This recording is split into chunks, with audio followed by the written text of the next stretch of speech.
তো নমস্কাৰ সকলোকে স্বাগতম জনাইছোঁ আজিৰ এখন নতুন ভিডিঅ'লৈ। তো আজিৰ ভিডিঅ'খন আপোনালোকৰ বাবে বহুত বেছি গুৰুত্বপূৰ্ণ হ'বলৈ ওলাইছে, কিয়নো যদিহে আপুনি 2024-25 বৰ্ষত চৰকাৰী টয়লেটৰ বাবে আবেদন কৰিছিলে বা চৰকাৰী লেট্ৰিনৰ বাবে আবেদন কৰিছিলে, তো আপোনালোকৰ পে'মেণ্ট ৰিলিজ কেতিয়া হ'ব আৰু এখন লিষ্ট আছে মোৰ লগত। এই লিষ্টখনত আপোনালোকৰ নাম আছেনে নাই আপুনি কেনেকৈ গম পাব নিজৰ মোবাইলৰ জৰিয়তে। প্ৰথমতে আপুনি কমেণ্ট কৰক যে আপুনি কোনখন জিলাৰ পৰা মোৰ ভিডিঅ'খন চাইছে আৰু কমেণ্ট কৰি আপোনালোকে অৱশ্যই SBMত এপ্লাই চৰকাৰী টয়লেটৰ বাবে আবেদন কৰিছিলে নাই অৱশ্যই জনাব। তো আজিৰ ভিডিঅ'খন বলক আৰম্ভ কৰোঁ। আৰু আজিৰ ভিডিঅ'খনত আপুনি নিজৰ ব্লকৰ আণ্ডাৰত পঞ্চায়তত আৰু আপোনাৰ ডিষ্ট্ৰিক্টত আপোনাৰ লিষ্টৰ এই অনলাইনৰ লিষ্টখনত নাম আছেনে নাই, আপুনি টকাখিনি লাভ কৰিব নে নাই, সকলোখিনি তথ্য আজিৰ ভিডিঅ'ত আমি আগবঢ়াম। তো ভিডিঅ'খন চাগে আপুনি গমে পালে কিহৰ ওপৰত আলোচনা কৰিম আৰু ভিডিঅ'খন হেল্পফুল হ'ব। আৰু ভিডিঅ'খন হেল্পফুল যদি লাগে ভিডিঅ'খন এখন লাইক কৰিব লাগিব আৰু চেনেলখন অৱশ্যই ছাবস্ক্ৰাইব কৰিব এনেকুৱা ধৰণৰ হেল্পফুল ভিডিঅ' পোৱাৰ বাবে। তো বলক আজিৰ ভিডিঅ'খন আৰম্ভ কৰোঁ। আৰু নাপাহৰিব আপোনালোকে কমেণ্ট কৰিব যে আপুনি কোনখন জিলাৰ পৰা ভিডিঅ'খন চাইছে।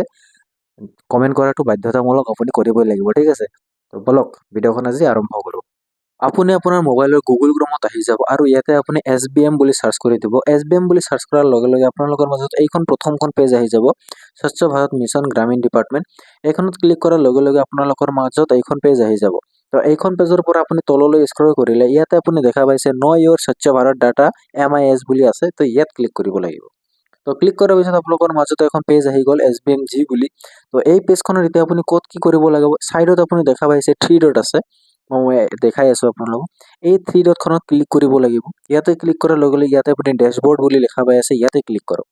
ইয়াতে ক্লিক কৰাৰ পিছত কি আপোনালোকৰ মাজত এখন নতুন পেজ আহি যাব। ইয়াৰ পৰা আপুনি লিষ্টখন ওলাব পাৰিব। তো আপুনি ইয়াতে দেখা পাইছে, ঠিক আছে, ODF লিষ্ট এখন আহিছে, মডেল ভিলেজ। তললৈ আহি যায়, ইয়াতে দেখক ভিলেজ প্ৰগ্ৰেছ ৰিপৰ্ট বুলি লিখা আছে, ইয়াতে ক্লিক কৰক। ইয়াতে ক্লিক কৰাৰ পিছত কি ইয়াতে চাওক charge of village for viewing progress report. তো ইয়াৰ পৰা আপুনি আগত ষ্টেটখন চিলেক্ট কৰি ল'ব, অসমখন চিলেক্ট কৰি লওক। তললৈ আহি আপোনাৰ ডিষ্ট্ৰিক্টখন চিলেক্ট কৰি লওক। তো মই বঙাইগাঁও ডিষ্ট্ৰিক্টৰখন চাই দি আছোঁ। আপোনাৰ ডিষ্ট্ৰিক্টখন ইয়াতে আপুনি ব্লকখন চাই লওক। তো মই ডাংতল ব্লকৰ চাই দিম। তো ইয়াৰ পৰা আপুনি পঞ্চায়তখন চিলেক্ট কৰি ল'ব। পঞ্চায়তখন চিলেক্ট কৰিব ইয়াতে। তো ইয়াতে আপোনাৰ পঞ্চায়তখন পাই যাব। তো মই পঞ্চায়তখন চিলেক্ট কৰাৰ পিছত এতিয়া আপোনাৰ ভিলেজৰ নামখন চিলেক্ট কৰি ল'ব। তো মই ভিলেজখন চিলেক্ট কৰি দিম। ভিলেজখন চিলেক্ট কৰাৰ লগে লগে তলত ছাবমিট বটন দেখা পাইছে, ছাবমিটত ক্লিক কৰিব। ছাবমিটত ক্লিক কৰাৰ লগে লগে আপোনালোকৰ মাজত এখন লিষ্ট আহি গ'ল। আৰু এই লিষ্টত যিসকল লোকৰ নাম আছে সেইসকল লোকে এখন চৰকাৰী টয়লেট 100% 100% লাভ কৰিব। তললৈ আহি যাওক। এতিয়া কি ICSL পেজ 2 বুলি যিখন লিখা আছে ইয়াতে ক্লিক কৰিব লাগিব। ইয়াতে ক্লিক কৰাৰ লগে লগে দেখা পালে এখন লিষ্ট আহি গ'ল। আৰু এই লিষ্টখনত যদি আপোনাৰ নাম আছে তেতিয়াহ'লে আপুনি চৰকাৰী টয়লেটৰ 100% গেৰাণ্টি আপুনি পটকাখন লাভ কৰিব। আৰু ইয়াতে দেখা পাইছে মই কেইজনমানৰ নাম কৈ আছোঁ, আব্দুল ৰেহমান, আব্দুল লতিফ বুলি বহুতখিনি নাম আছে।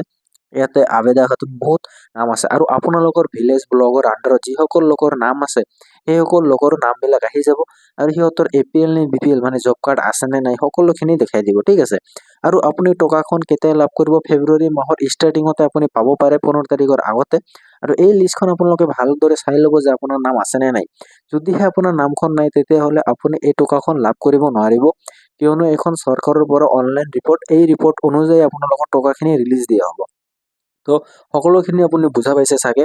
আৰু এই ধৰণৰ পদ্ধতিৰে আপুনি আপোনাৰ নিজৰ মোবাইলৰ জৰিয়তে এই লিষ্টখন ডাউনলোড কৰিব পাৰিব। আৰু আপুনি ডাউনলোড কৰিব পাৰিছে নে নাই কমেণ্ট বক্সত মোক জনাই দিয়ক। আৰু কিবা যদি অসুবিধা হৈছে আপুনি মোক কমেণ্ট কৰক, মই কমেণ্টত ৰিপ্লাই দি দিম, ঠিক আছে। আৰু এই ৰিপ্লাইৰ জৰিয়তে কি আপুনি সকলোখিনি গম পাব যে আপোনালোকৰ লিষ্টত নাম আছে নে নাই, কি হ'ল অসুবিধা, আপুনি আবেদন কৰিছে তথাপিও নাম নাই, তো আপুনি পঞ্চায়তৰ লগত কথা পাতিব লাগিব, ঠিক আছে। তো আপুনি দেখিবলৈ পালে অতি সহজে এখন মোবাইলৰ জৰিয়তে এই পে'মেণ্টৰ লিষ্টখন আপুনি ওলাব পাৰিলে অতি সহজ মাধ্যমেৰে, ঠিক আছে। তো এতিয়া কথা হ'ল এই লিষ্টত যদি আপোনাৰ নাম আছে তো আপুনি 100% চৰকাৰী টয়লেটৰ 9,000 টকা লাভ কৰিব আৰু দ্বিতীয় কিস্তিও লাভ কৰিব, ঠিক আছে। তো আপোনাৰ নাম আছে নে নাই কমেণ্টত অৱশ্যই জনাব, যে আছে বুলি ক'ব আৰু যদি নাই তো নাই বুলি ক'ব, ঠিক আছে। তো সেইবাবে আপুনি 2025 বৰ্ষত কেনেকৈ নতুনকৈ আবেদন কৰিব চৰকাৰী টয়লেট সেইখনৰ ভিডিঅ' মই অলৰেডি বনাই ৰাখিছোঁ। আপুনি ডিছক্ৰিপশ্যন চেক কৰিলে অৱশ্যই লাভ কৰিব। আৰু আপোনালোকে যদি মোৰ ইনষ্টাগ্ৰামত ফ'ল' কৰা নাই সকলোৱে এতিয়াই ফ'ল' কৰক। আপোনালোকক কিবা ইম্পৰ্টেণ্ট কুৱেশ্যন থাকিলে মই অৱশ্যই ৰিপ্লাই দিম, ঠিক আছে। তো আপুনি দেখা পালে লিষ্টখন ওলাব পাৰিলে। এতিয়া এই লিষ্টত যিসকল লোকৰ নাম আছে সি 100% SBMৰ টকাখিনি লাভ কৰিব, চৰকাৰী টয়লেটৰ 9,000 টকাখিনি লাভ কৰিব। তো ভিডিঅ'খন চাগে আপোনালোকৰ বাবে বহুত হেল্পফুল লাগিল। তো ভিডিঅ'খন যদি হেল্পফুল লাগিছে ভিডিঅ'খন এখন লাইক কৰি চেনেলখন অৱশ্যই ছাবস্ক্ৰাইব কৰিব।